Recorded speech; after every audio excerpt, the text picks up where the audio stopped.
Halo teman-teman semua, bagaimana kabarnya? Semoga kalian dalam keadaan sehat selalu dan diberi kelancaran dalam segala aktivitasnya. Masih bersama gue El yang akan menjelaskan alur cerita filmnya. Kali ini saya akan membahas sebuah film survivor yang berjudul Tears of the Sun.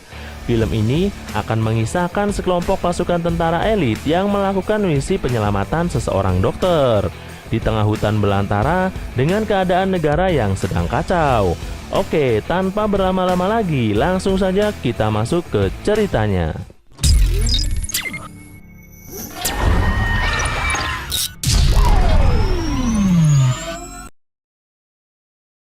Film berlatar di negara ketika konflik politik sedang berkecambuk. Pemberontak dari rezim baru pun berbuat semena-mena dengan membantai beberapa suku dan penduduk asli. Yang mana salah satu sukarelawan Amerika yang merupakan dokter ternyata kebetulan sedang berada di sana dan harus diselamatkan. Sebelum para pemberontak membunuh sang dokter dan para stafnya, tugas itu pun jatuh kepada seseorang letnan, ini manusianya, di mana dia dan ketujuh anggotanya akan melakukan misi penjemputan kepada si dokter yang bernama Lena, sebelum para pemberontak sampai di lokasi tempat dokter Lena berada sekarang.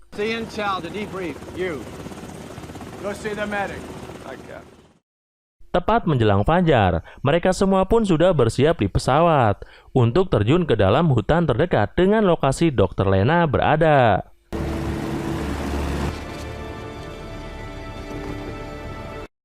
Dan dengan wajah yang sudah dicoret-coret, mereka kukurusukan dengan penuh kewaspadaan hingga akhirnya sampai di lokasi dokter Lena yang kebetulan sedang melakukan operasi.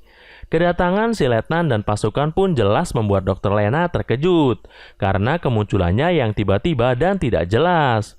Tetapi setelah dijelaskan misinya, yaitu hanya menjemput dirinya saja, dokter Lena pun enggan jika harus egois memikirkan diri sendiri. Lantas diajaklah beberapa staf dan warga lokal yang akan ikut dalam perjalanan menuju titik penjemputan.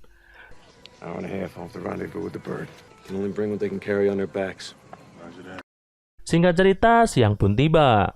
Lena bersama beberapa orangnya yang ingin selamat pun memutuskan untuk pergi. Sedangkan sisanya memilih untuk tinggal dan bertahan, meski mereka tahu bahwa akan ada pemberontak yang datang ke sini. Tak ingin misinya gagal, si letnan pun memerintahkan pasukannya untuk memaksa para warga secepatnya berjalan dan tak ada istirahat supaya sampai di titik penjemputan. Namun yang namanya lelah, lapar, dahaga, dan pusing memang tidak bisa dibohongi. Sehingga letnan dan pasukan terpaksa ikut beristirahat sampai warga siap untuk melanjutkan perjalanan.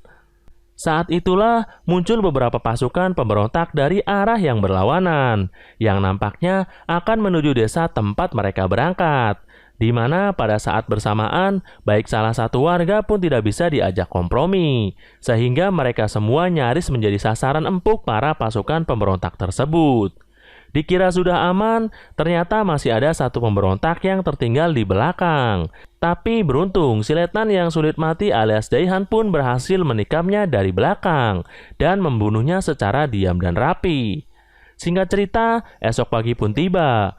Kita akhirnya akan melihat komandan pemberontak yang berwajah seram ini baru saja sampai di desa tempat dokter Lena bekerja, di mana dia dan pasukannya pun sedang mencari seseorang yang merupakan anak dari mantan presiden sebelumnya. Namun karena yang ada di sana hanyalah teman Amerika dokter Lena, maka mereka pun memutuskan untuk memenggal kepalanya saat itu juga.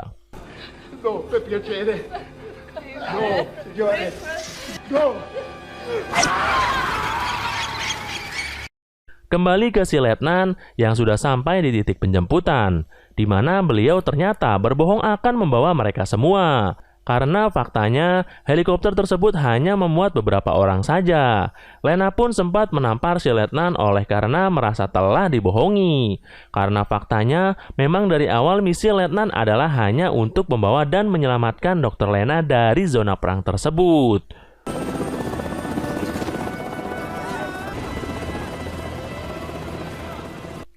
Setelah lepas landas, letnan dan pasukannya pun akhirnya bisa melihat bukti kekejaman yang dilakukan oleh para pemberontak tersebut, di mana desa yang tadi mereka kunjungi ternyata sekarang sudah hancur rata dengan tanah. Sebagai seorang letnan yang masih mempunyai jiwa sosial tinggi dan rasa kemanusiaan yang adil dan beradab serta menjunjung tinggi hak dan kewajiban sebagai seseorang makhluk hidup, beliau pun memerintahkan pilot untuk berbalik dan memilih untuk mengevakuasi anak-anak dan lansia terlebih dahulu.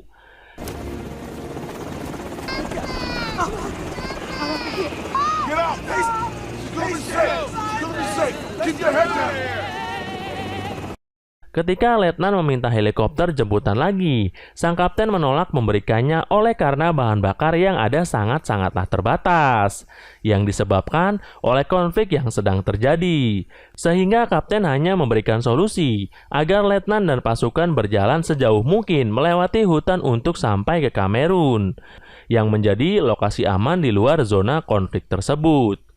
Pada akhirnya, letnan dan pasukan pun terpaksa harus kembali masuk ke dalam hutan belantara dan melewati beberapa saudara jauh kita, yang seharusnya sedari tadi mereka sudah bisa santai menuju ke markas. Sekarang malah harus kembali susah payah menghindari kejaran para pemberontak, yang ternyata berhasil melacak arah kemana mereka pergi.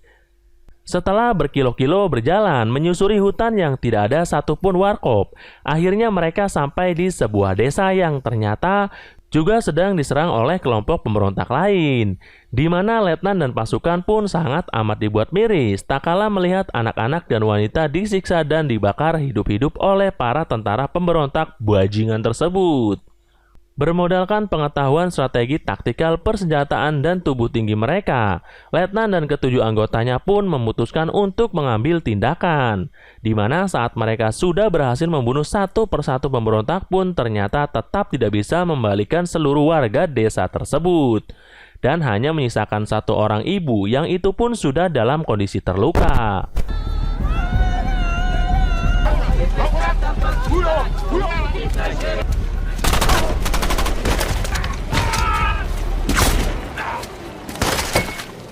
Salah satu anggota si letnan yang bernama Michael memperlihatkan citra satelit yang menunjukkan tentang posisi si komandan pemberontak sudah semakin dekat dan anehnya, mereka seperti sudah tahu betul arah dan jalan yang dilalui oleh si letnan dan kawan-kawan ini. Curiga bahwa salah satu dari mereka ada seseorang pengkhianat yang membawa alat pelacak.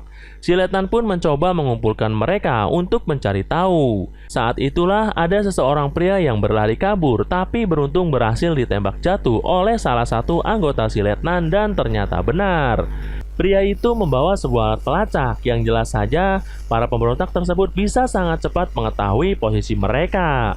Lantas pria itu mengatakan alias kenapa dia membuat pelacak adalah oleh karena salah satu dari warga tersebut ada anak presiden Nigeria yang menyamar sebagai bagian dari mereka. Akhirnya terkuak alasan kenapa para pemberontak itu sangat berambisi mengejar mereka. Karena ternyata sang anak presiden tersebut selama ini menyamar sebagai salah satu warga di desa tersebut. Oleh karena rezim baru sudah membunuh keluarganya, ayah, ibu, dua adik perempuannya, sehingga tak ada pilihan lain selain mengamankan diri ke desa tersebut. Ditemani oleh salah satu pengawal yang selalu setia menjaganya. Singkat cerita, si komandan dan pasukan pemberontaknya pun akhirnya menemukan mayat pria yang memegang alat pelacaknya. Saat itulah terjadi ledakan yang berasal dari ranjau yang sebelumnya telah dipasang oleh si letnan. No!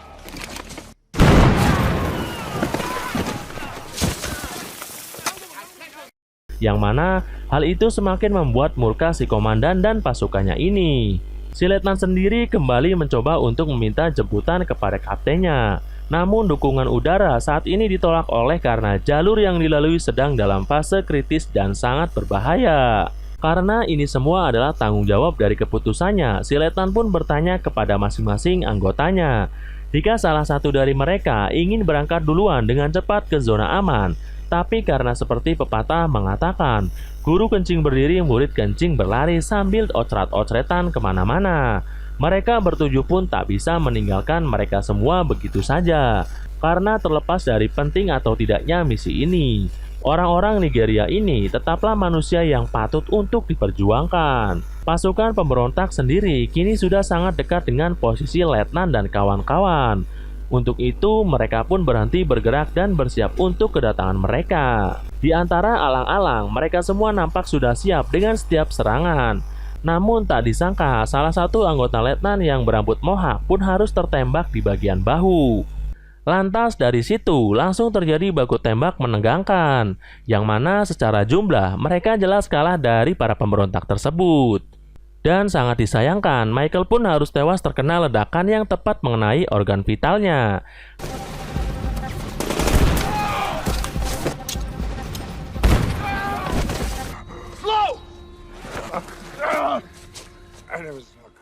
Saat itulah mereka langsung terpojok saat si komandan pemberontak menambah pasukannya. Lantas salah satu anggota si letnan pun menghubungi markas untuk meminta bantuan udara, di mana hal itu cukup memakan waktu, yang alhasil satu persatu anggota si letnan pun harus gugur dan hanya menyisakan 4 orang termasuk dirinya, beserta dengan Dr. Lena yang sudah tidak berdaya dan putra presiden dengan beberapa warga lain. Ketika bantuan udara sudah mendekati, si letnan pun melemparkan asap penanda.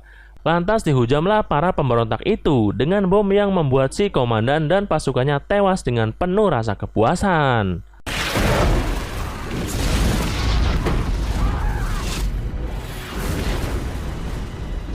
Setelah semua selesai, putra presiden pun disambut baik oleh warganya, yang entah bagaimana kelanjutan konflik tersebut. Sementara Lena berhasil selamat. Namun berkat keberuntungannya, nyawa sang letnan yang masih selamat. Si letnan pun akhirnya mendapat julukan Wong Sing Due Kesaktian Sing Ora Bisa Mati. Dan lalu film pun berakhir.